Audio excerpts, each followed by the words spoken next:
Welcome. Really excited about today's conversation about allyship across generations. I know so many of you that I see through the chat. I'm Marci, Chief Engagement Officer of CoGenerate. I'm 59 right now, and the topic of what older leaders want and need from younger allies, it feels quite personal to me.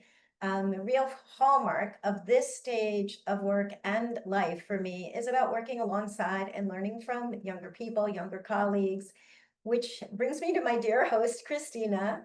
One of my personal practices these days, as I advance in my own career, has been to co-present as often as possible with younger leaders in our space and on our team. Cristina, who is 32, and I do this kind of thing fairly often together, influencing each other both with our individual styles, habits, and by, we hope, bringing the perspectives of where we are in our own personal lives and in our own professional journeys. And on that note, Cristina? Thanks, Marci. I am Cristina. I'm on the innovation team at CoGenerate. And like Marci said, I am 32. I've been working across generations since I got out of college. And so for a long time, I was often the youngest person in the room. And that's why I think Marci's practice is so powerful because she's not just talking about power sharing. She intentionally, and I've seen her do this many times, looks for moments to elevate and support younger leaders. And I really admire that, especially as I think about how I want to show up for younger people as I gradually grow into my older seat. So with that spirit in mind, we want to provide some background on how this project unfolded. And this study we're digging into today is the third step of a project that began a few years ago. In March of 2022, we commissioned NORC at the University of Chicago to find out what Americans think about cogeneration. And that's a strategy to bring older and younger people together to solve problems and bridge divides. And the findings showed us that there is a really deep interest from people of all ages, with 81% of those that were surveyed said that they wanted to work across generations to improve the world. And there was really, really high interest amongst younger people, especially Gen Z, showing the highest level of interest. And we wanted to know more. I've also seen this like firsthand in my own life. I recently just wrote a piece about how to rebuild an intergenerational safety net, especially as a new mom and living far away from family. So after that initial research, in 2024, we researched a widely read report called What Young Leaders Want and Don't Want from Older Allies. We went really deep with a diverse group of 31 young leaders.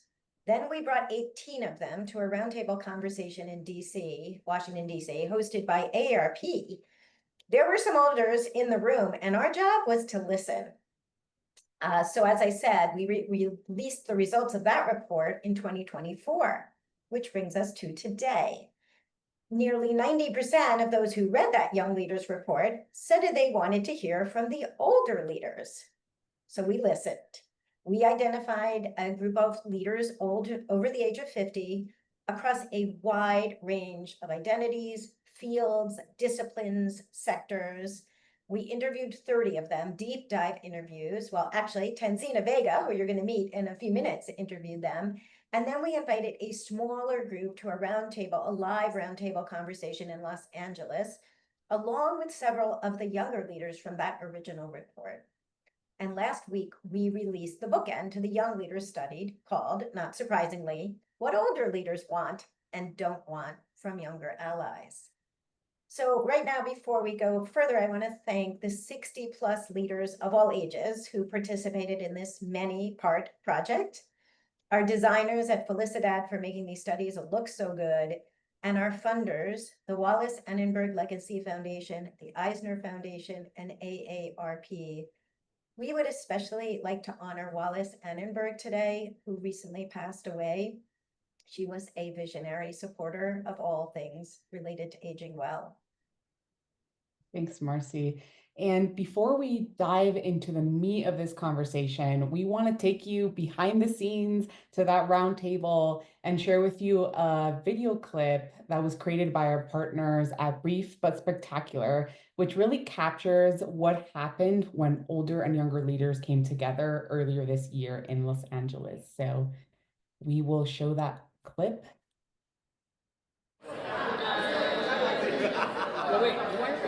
Welcome, everybody.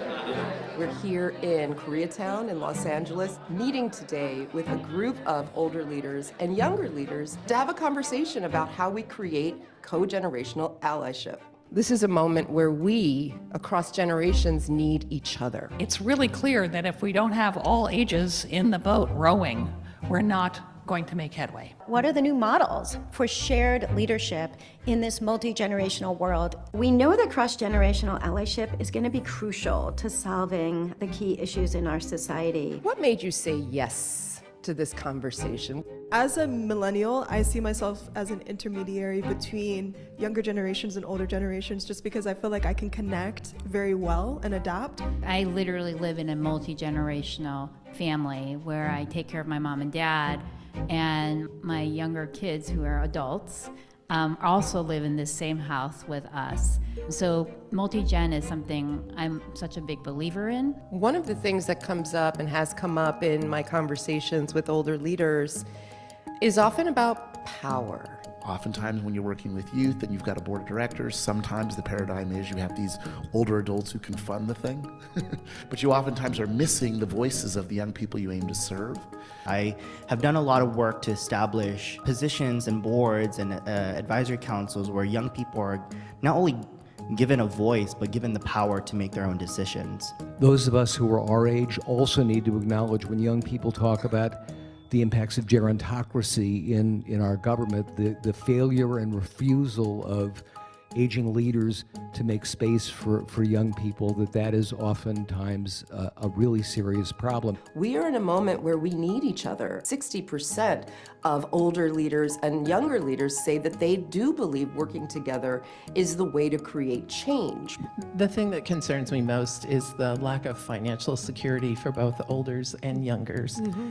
Bringing both together is so powerful. I would love to see older adults and younger come together and collectively go to the Hill and advocate for policies that support all of us. We have equal numbers of people living at almost every age, from your 20s to your 70s and beyond.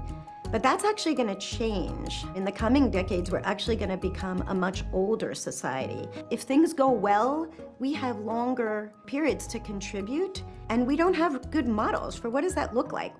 My community really values elders and the cultural knowledge that they share. I know that myself and most of the youngers at this table run our own nonprofits and organizations, and we have no money, we have no operational support, and that is something we'd be so excited if someone was like, oh, I know how to do taxes.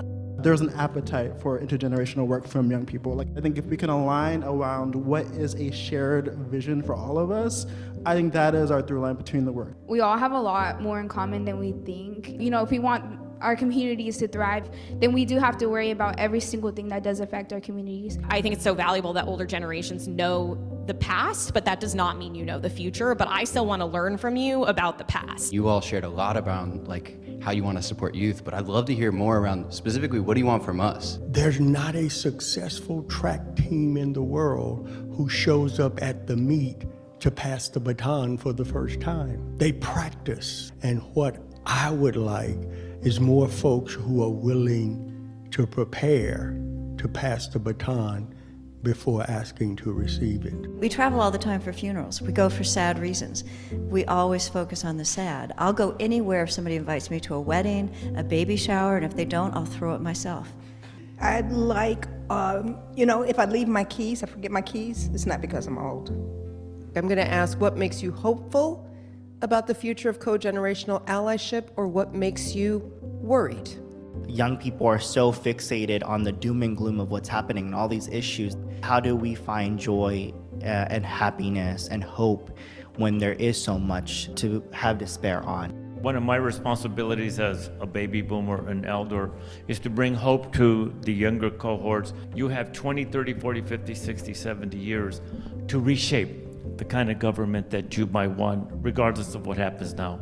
So the same thing concerns me and gives me hope, and it is the social, political, economic climate, because people are suffering, people are hurting, but it gives me hope because I believe that it will speed up the point at which younger and older folks will realize that we are battling the same realities, and it's better if we do it together.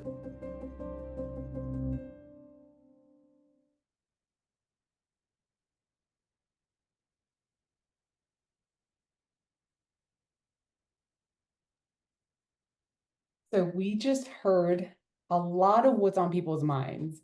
And we also want to hear what's on your mind throughout this conversation. We'll have time for audience Q&As. We see there's already some chatter in the chat box, so feel free to put your comments and questions throughout the chat. Marci is an expert multitasker, so she's known for scanning the comments and weaving them in along. And the conversations we're going to be having today are not just about age, they're about power, partnership, and how we move forward together. And from my seat, part of this means younger leaders showing up to listen. Throughout this project on leadership across generations, we've tried to be really intentional about listening. And it's fitting for me now to kick things off this conversation with three of the leaders who participated in this report, along with Tanzina Vega, the lead interviewer and writer on the report. So let's start with Tanzina. I'd love to invite you to join us. Good to see you, Tanzina. Hi, thanks for having me. Yes, it's so much work and dedication went into finding, doing all these interviews and synthesizing it and coming with these great findings that we are going to dive in much later in today's conversation. But I want to start with what drew you to do this and to actually for you to say yes to take this project on, because you are a writer, right? You also come from this work as in your 50s as a journalist, as a media personality. And in fact, you also have a podcast that's called The New Middle, where you often talk about the intersection between middle age and this new middle class. So I'd love to hear why you were drawn to this project. Thanks so much, Cristina, and thanks, Marci, for having me. First of all, when Marci calls to ask you to do something, you stop and listen, because we've had a long-term editorial, relationship and professional collaboration. So this was exciting to me for that purpose alone. But as a journalist, when you have the opportunity to sit down with folks, you take it. And this was an opportunity that extended, lasted 6 months across 30 interviews in 2 states. This is an issue that's affecting all of us, younger, middle class, middle-aged and older folks. We heard in the video, which was so much fun actually to be in LA and meet some of our leaders face to face, both younger and older. We heard about some of the issues that are most pressing, right? Financial security, how people view aging. But this, as you mentioned, I turned 50 during this project. And so that is the sort of cutoff, right, that we were looking at to talk to leaders who were 50 and older, and then younger leaders who were under that. So I felt like at that midpoint in my life, this was a really interesting opportunity to also sort of look down, look ahead and see, some of the strategies, some of the ways that older leaders have also paved, these roads for themselves. And at the same time, really trying to represent what the younger leaders were looking for in their report without falling in, and here's the key, without falling into generational stereotypes, right? A lot of my work often focuses on inequality and how we tend to, rely on certain stereotypes. And I think this work is really meant to challenge that while also allowing people from different generations to also be honest and candid about what is really in the way and how we can get better. So, and then, having the opportunity to go back to my editorial research roots, and start this project from beginning to end, thinking about the questions that we wanted to ask, and really design this from the beginning all the way to the end was just a wonderful opportunity that I couldn't say no to as a journalist who loves this kind of work. So that was my both personal and professional interest in taking this on, and I'm thrilled with, if I do say so myself, how it came out. Yeah, thank you so much for walking us through that process and how you were balancing basically all of those decisions, right? And not to fall into the stereotypical way of how do we talk about generations working to solve problems, especially in this time when it's so critical. And also, you're in a really interesting point where you said you're at 50 and you're looking backwards and you're looking forward. And it sounds like you're also living this in your life day to day. And then there's also a project that kind of embodies all of it in one beautiful report. So thank you for sharing that, Tanzina. I'd love to invite Donna Butts to join us. Welcome, Donna. Hey, good to see you. Thanks for having me. Yes, and you are the long-term executive director of the nonprofit Generations United, and your name is pretty much synonymous with intergenerational work. You're very kind. And you joined this project at a really interesting point, this transitional moment in your own leadership. So tell us why you wanted to be part of this work at this time. Thanks, Cristina.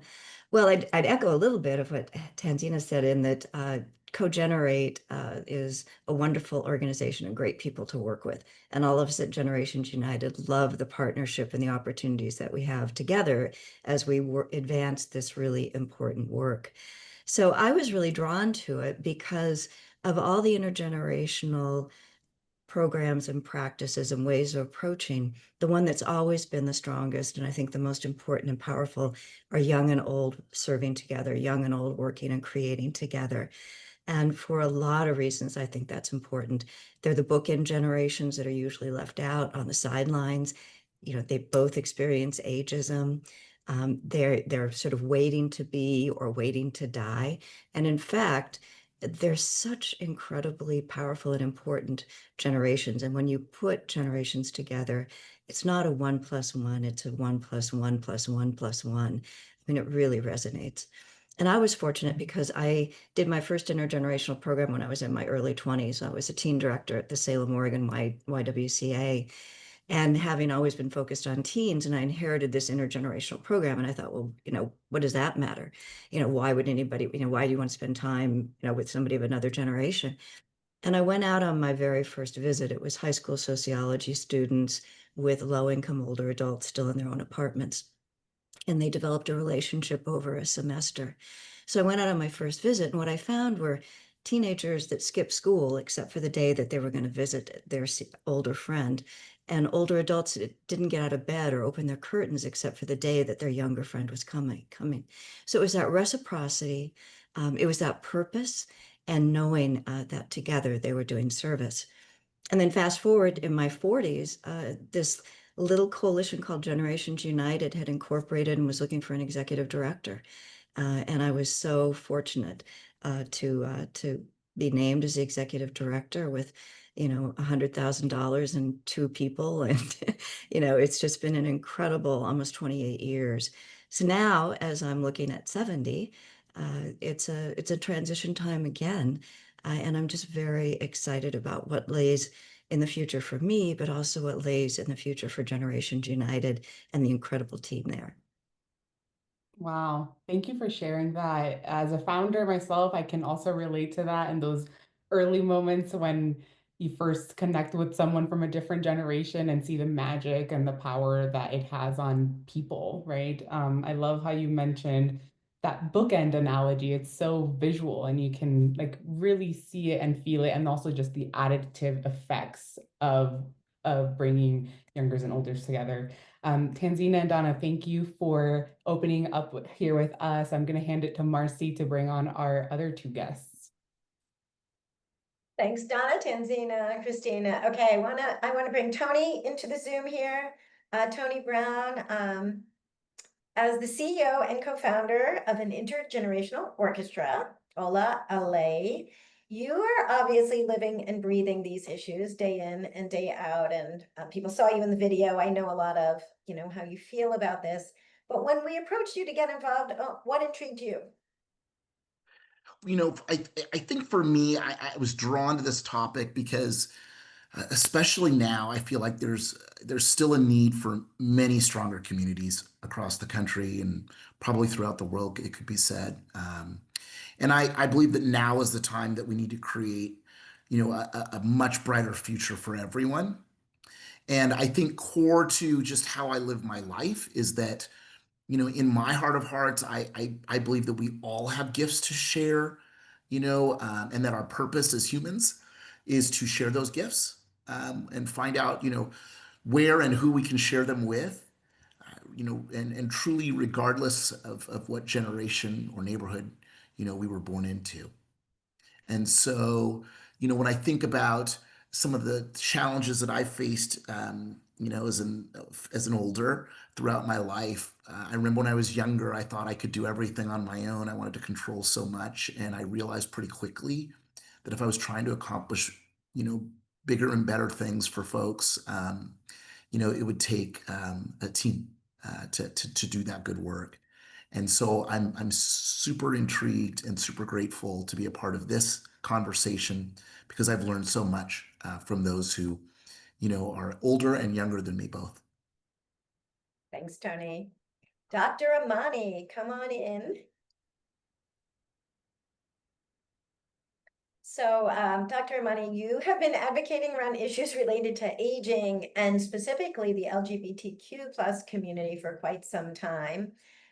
In fact, you were awarded the AARP's Purpose Prize for your work around Mary's House for Elders, which you created to raise awareness about housing needs for members of your community who face housing insecurity as they age. And as you advance in your own leadership journey, why is this topic speaking to you now? Wow, thanks, Marci. I am so happy to be part of this project and be part of the CoGenerate family. I love, love, love the idea, the concept of intergenerational leadership. Issues when I was young, we included making sure that we had childcare for people who participate. You want to have childcare. And as I grow older, the issues have switched just a little in making sure that things are accessible, right? Some issues remain the same, like women still trying to crack the glass ceiling for president, for example, right? And my working as a leader, I found that many people working as a leader in the LGBTQ plus SGL, same gender loving field, lots of folks hadn't seen old people, right? And during the AIDS epidemic, lots of folks didn't get old.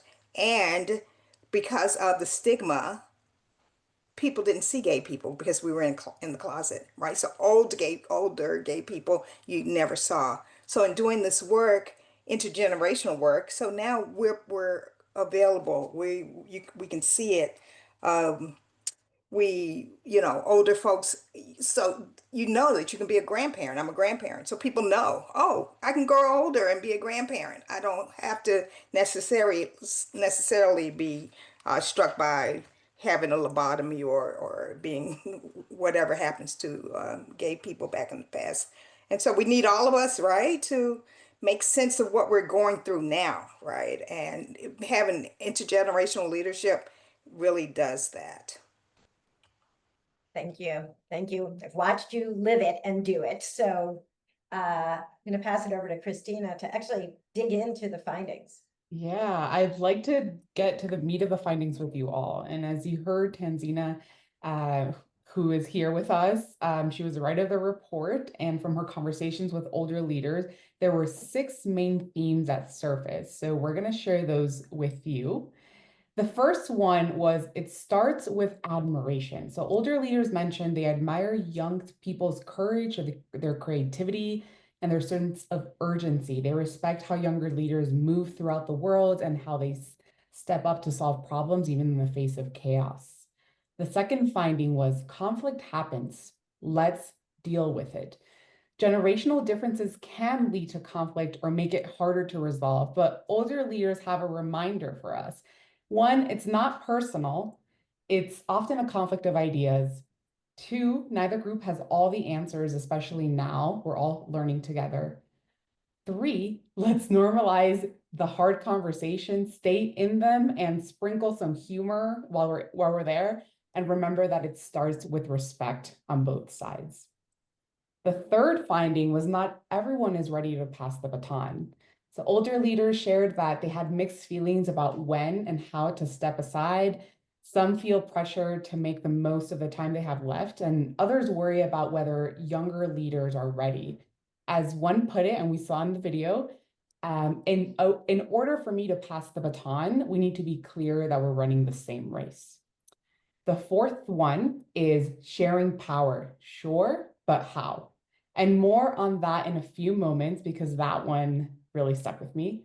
The fifth finding was get comfortable being uncomfortable. Older leaders admitted that growth means getting uncomfortable. And whether it's rethinking long-held beliefs or navigating new dynamics at work, the stretch is necessary. And as one of our leaders put it, I am uncomfortable 30% of the time, and I've learned to embrace and appreciate that.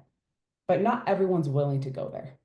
And the last finding was it's never just about age.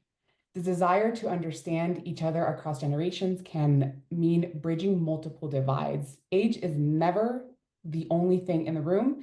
It often intersects with race, gender, class, and other parts of our identity. So I want to circle back to that fourth finding, which is sharing power, but how? And the reason for that, I want to just provide a little context, is I started a nonprofit when I was 21. So Donna, just like you, very early on, I was introduced to this intergenerational work. And I was working in long-term care, often a field where you don't see a lot of younger people in leadership roles. And I was usually the youngest person in that room. And I had to knock a lot of doors. I heard a lot of no's and before I heard any yeses. And that experience really has made me think about power and what it means to be excluded from it, and also what it means to share it well. So I want to open this with this question to the group about, think of a time when you shared power, or maybe you tried to, and when it worked well or when it didn't. So I'd just love to open it to whoever feels like they want to share their story. I'll start. I think sometimes people really confuse power and control. And a lot of times folks talk a lot because they take up the space.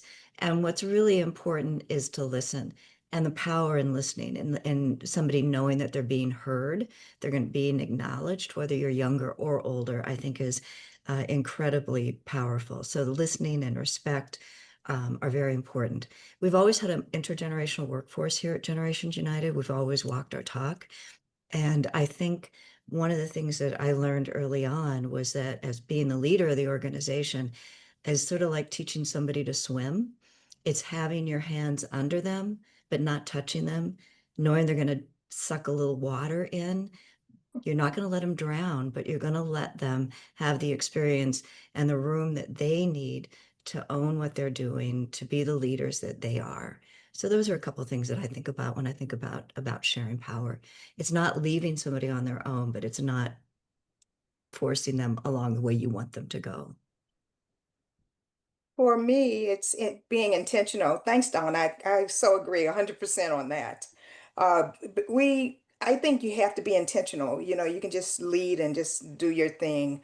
But if you want to have intergenerational participation, you have to think about it. You have to plan for it. You have to do it. And for us at Mary's House for Older Adults, the organization that I founded, our board has said in the next 5 years, we want to have folks under the age of 45. 35% of our people, members of our board, under the age of 45.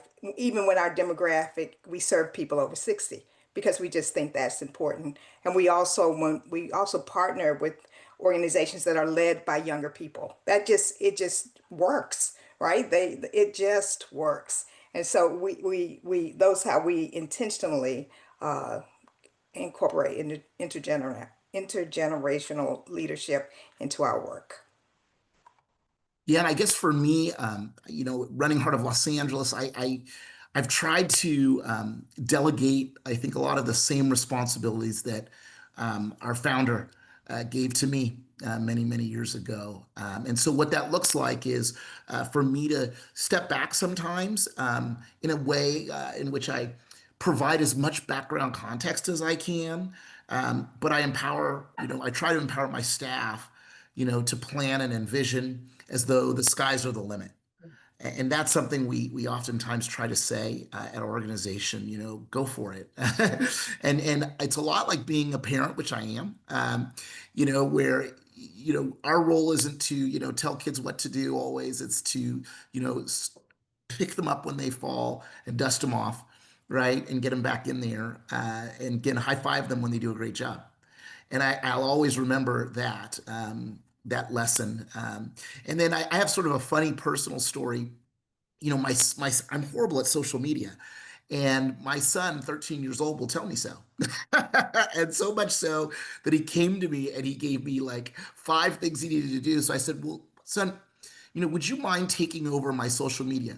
Now, don't go out there looking at my social media yet, okay? This is a work in progress. But I loved his initiative, and he came up with such great ideas on how I should present content, and it was one of these, never do an ad, never show an ad, or, make sure you use emojis and just things like that, that when I think about the future, this is the kind of guidance that I need. And he's going to be, he's a leader now, he'll be a leader tomorrow. And I think that's a lot of what I try to remember in this sort of intergenerational, journey.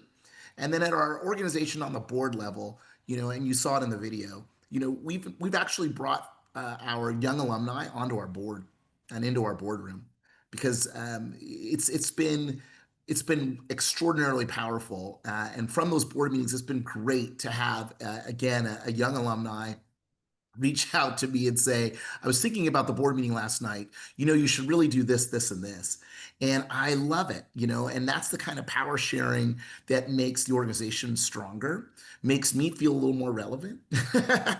And I think probably ends up serving community better than had I not had them into the room for all of us in the boardroom.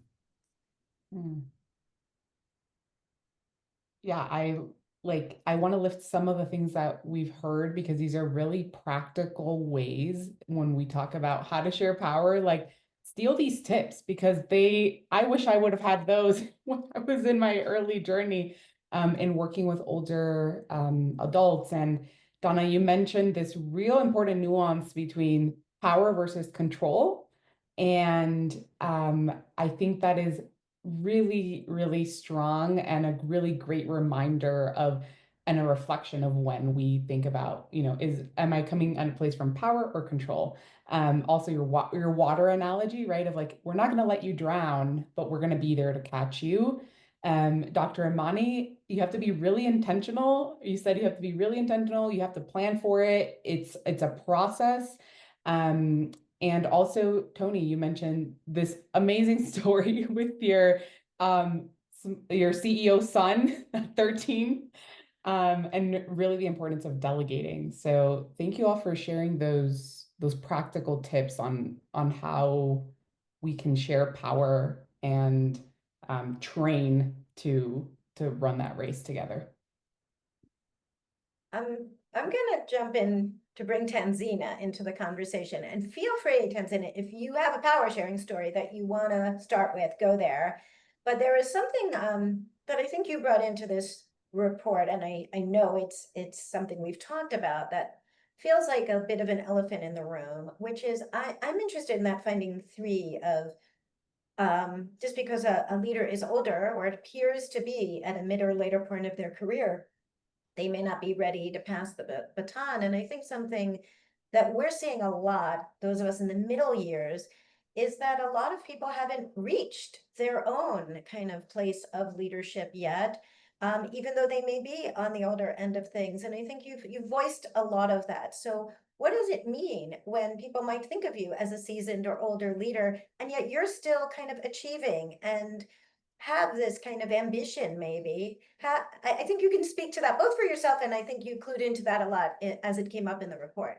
No, absolutely. And thanks for the question. And I did want to share just briefly as far as leadership is concerned. My work with younger folks is mostly as a professor and journalism, and I teach undergrads and graduate students. And one thing I've started to do more of is, take students very seriously. And I create syllabi that are considered what I call living documents, right? So we have the broad strokes of what we're going to cover that semester. Obviously, we have to get through certain required things that we all have to do, but the how we get there and the how I focus on individuals versus the sort of like automated teaching model, I think is starting to show lots of results. And I think part of that is a real genuine interest in sort of a cross-generational interest, right? And understanding where my students are coming from, the realities that they're dealing with, which are different than what I've dealt with, when I was their age in college, making room for that, understanding that this is a different world,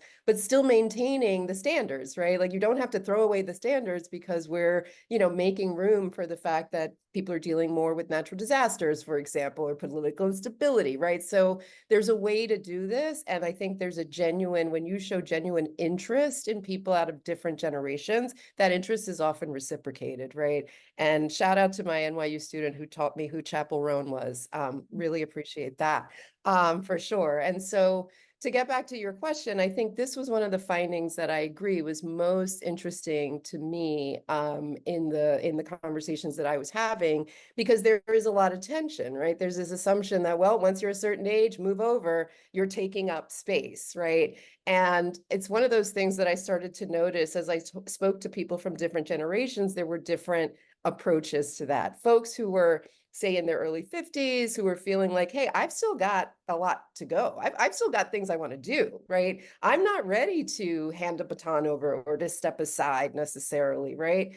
And there was almost an urgency with one of our panelists, Mariela, who said, if not now, when? Paraphrasing here, but it was really that sense of urgency of, I've got to do this now, right? My life is, there's something pretty intense happens when you turn 50, for the better and for worse, right? You start realizing, oh my God, life is precious, and wow, it's not forever. And so there is this urgency, I think, that people have. At the same time, there are people who are also grappling with, I want a better quality of life. Maybe I don't want to be at that level anymore, right? That's a very, it's a very punishing, job and existence to have some of these big leadership positions, right? Especially if you're not supported, et cetera, et cetera. So I think that there's a push and pull to the understanding. Young people should have a clear understanding or attempt to understand who you're working with, like what are their ambitions as well, right? Because, older folks are also today, like Gen Xers, are doing things that younger folks were doing at one point. So we see older people becoming parents, right? Like we see older people doing career pivots, twice or three times. And so that level of ambition, the need to also, this came up in the video and also in our research, but the need to remain financially and economically solvent, right? We have to get real about that too. Not everybody can just pack it in at 55 and say, I'm going to live off retirement. So there are real needs that older workers and leaders have. And I think they can be balanced with this sort of understanding that I spoke about earlier, right? The sort of intergenerational exchange of saying, I'm willing to bring you and train you and teach you all the things, but please understand, I still have to live, right? And so I thought that was one of the most interesting findings to me. It wasn't saying we're not interested in passing the baton, but it's saying, leadership is more complicated than that, and ambition is much more complicated than that. Yeah, I love that. I mean, that gets to the staying away from stereotypes, right? I mean, your age, your stage do not always correlate. Many of us have taken breaks or made career pivots that maybe you look like you've been in the workplace for a while, but maybe you're new to that field. Maybe you're new to that role. Maybe there's just things you want to achieve. So I think being clear about what people want in their leadership is going to help us kind of all around. And I love that idea of like teaching as a partnership with your students, that I just think there is a way that if you stay in the game long enough, your leadership changes because the world changes. Like higher ed has changed. That is not the way those of us over 50 experienced college education. If we had college education, it wasn't a joint project. And I think education is much more collaborative. I want to weave in a question that came in the chat because it's an important one. And then I do have specifics for the others of you. Does someone want to talk a little bit about co-mentorship? Because that is something we talk about all the time at CoGeneration, that it's not just leadership, it's like how do we design environments where we can teach each other what we need to learn and honor lived experience and honor the two-wayness of this. So I think all of the leaders that we talked to for this report would say it wasn't the older person pouring into the younger person all the time. Does somebody want to kind of jump in on that? Well, I would maybe just offer that, I don't know that we have necessarily a formal mentoring program as much as we have listening sessions. And I think that's really important for the organization because, I think that's where everyone's wisdom has room or the space to be contributed, right, towards solving a problem, if that's what we're trying to do in that particular listening session. And so I value that greatly. I learn, that's how I keep learning, right? That's how I keep growing as an older, is through that process. Now, at the same time, it's also where I get to do some storytelling around, sort of why we may have come to previous decisions in the way that we did. And it's my hope that as I'm doing some listening, the youngers are also doing the listening as well. And then comes there's some vulnerability to that. And I think that's really great. I think it's great for my staff to see me in those vulnerable moments, and then state intention. And then we just sort of go for a solution, right? Together. And I think that's probably the best informal way or formal way we have organizationally that I've learned has been effective as a leader. Yeah. I want to bring in Dr. Imani and Donna for one more question before going back to Cristina. Donna, you said something in the video, and I was there when you said this, that I think resonated with a lot of people, which was when dealing with younger people, invite us to the party. Can you just talk about like why that doesn't happen and why you want to see it happen more? As far as, invite us to the party when we're, depending on just different generations, I think it's up to all of us to make sure that we are open to intergenerational spaces and that we look for those opportunities.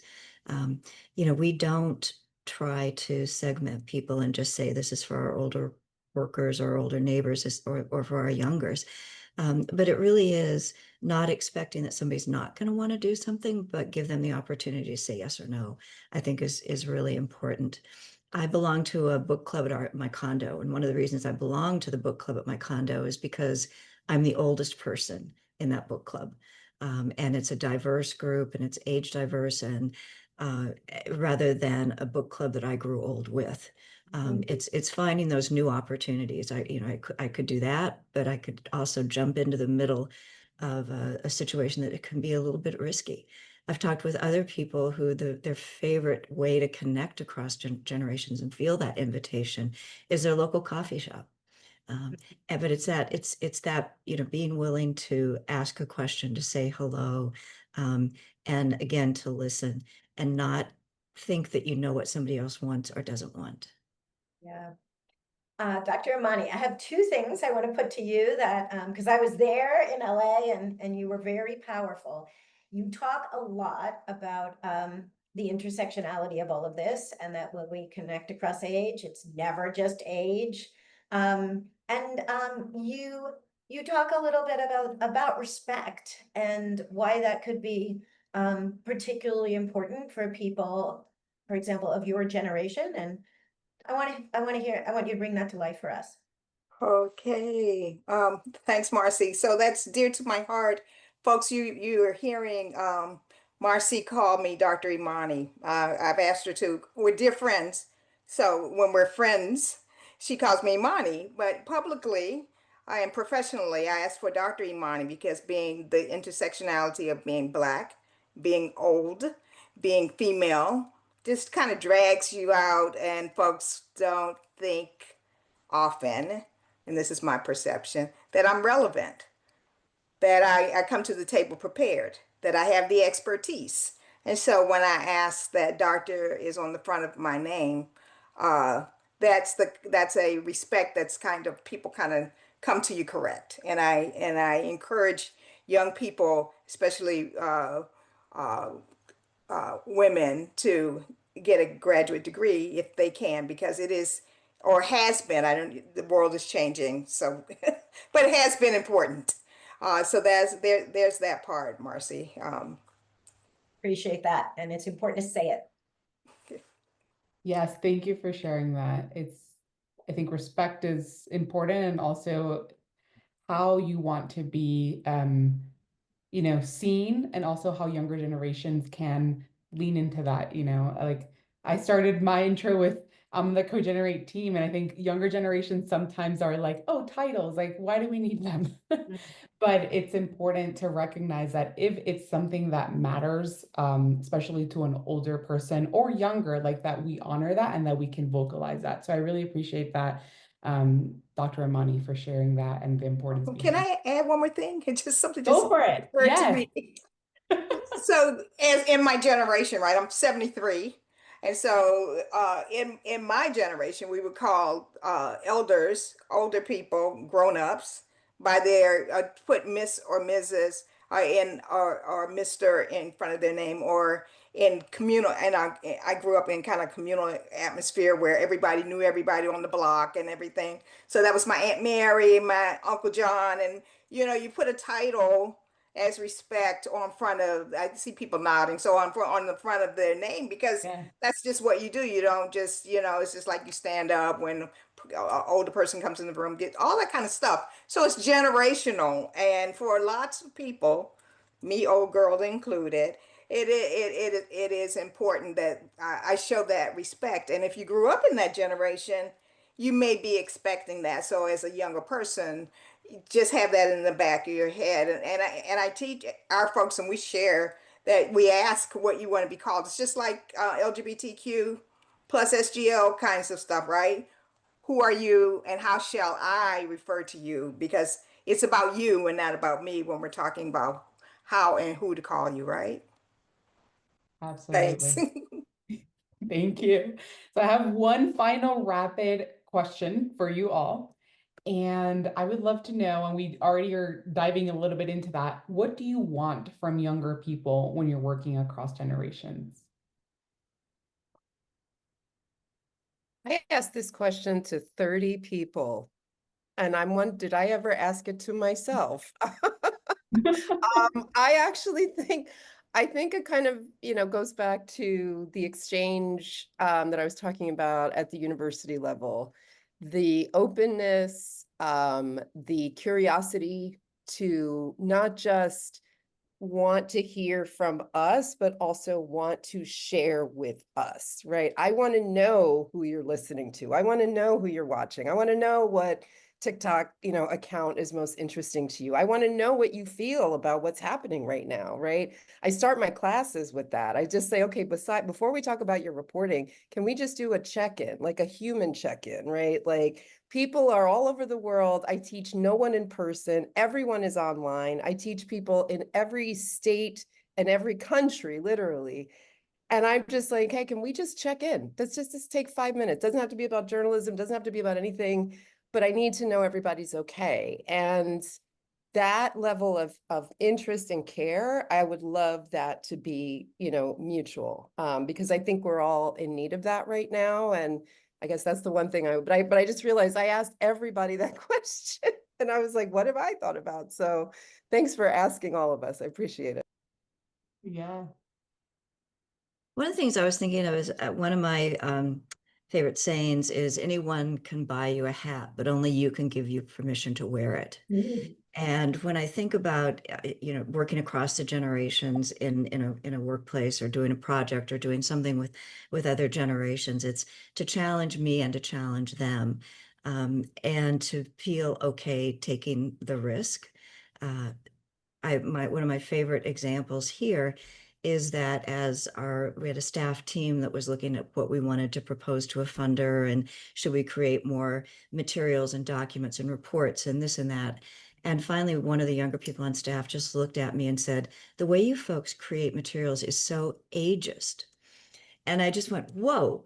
And instead of having some sort of confrontation or what do you mean? And, oh, that's terrible. I didn't realize what I just said, what do you want to do?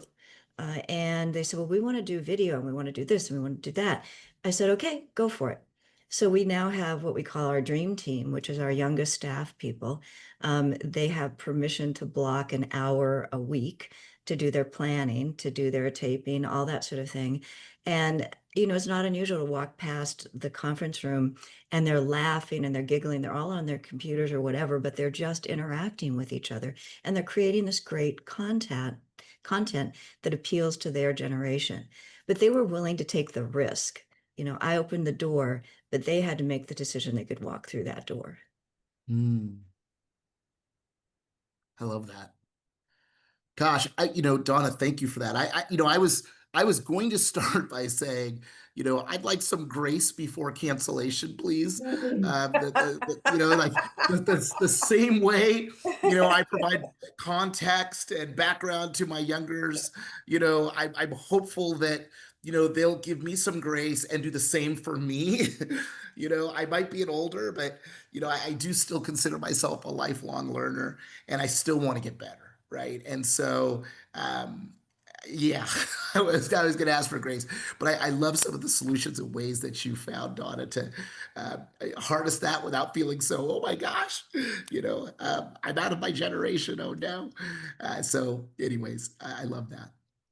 Oh my. So I'm gonna jump on what Tony just said. I was gonna say something, Tony. Like, I just like folk who like grace. I hadn't articulated that way. I had said I just like them to be reminded that I used to be one of the sharpest tacks in the box, right? And I may know how to impart some knowledge that so they don't have to start at zero. They can start at 40 or 50, right? They don't have to start from zero. I've got something. Yeah, so I like that. Grace before cancellation. That I'll say it like that. I love that too, especially as I'm getting ready to transition from my position, because I've been calling it my I'm not dead yet tour. I still have more. I still intend to be very involved. I'm still going to be out there, kicking ass as long as I can. But the grace, and Dr. Amani, what you've been talking about is just really, really special. It's realizing that we still have so much more. I said once that I'm as excited. I was excited looking at 17, and I'm as excited looking at 70. Yeah.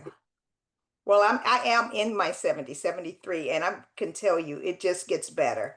The way we can pivot, the way we don't care about a lot of things that used to you tear your hair out at 32, Cristina. Oh yeah, it really gets better.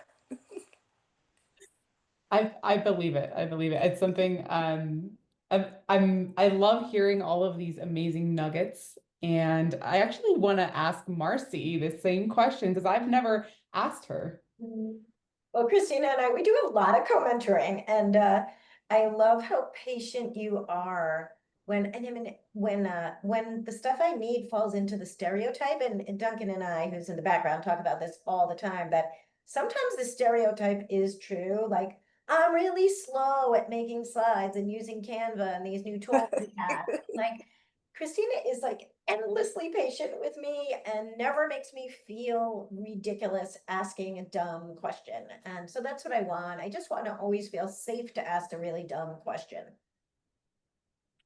Awesome. I love that. Grace and patience. Good combos. Well, thank you all for this fantastic conversation. We are going to launch a quick little poll before we head out. And after today, we hope that everybody who's joining us has a chance to dive into the report, and we'd love your help in spreading the word. We have a toolkit that makes it easy for you to do that, and you'll find that link in the chat as well as in the follow-up email. And there's a a conversation guide in there that you can use to start dialogues with youngers and olders in your community.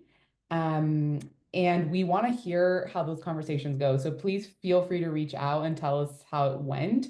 Also, if you need presenters, like, we are here for you. We're actively sharing these insights from younger and older leaders at team gatherings, at conferences, libraries, and even in higher ed environments. So we're happy to help you spread that work and connect youngers and olders in your community. So feel free to share your questions, ideas, feedback with us at info@cogenerate.org. And thank you to all of our amazing guests today, and see you next time.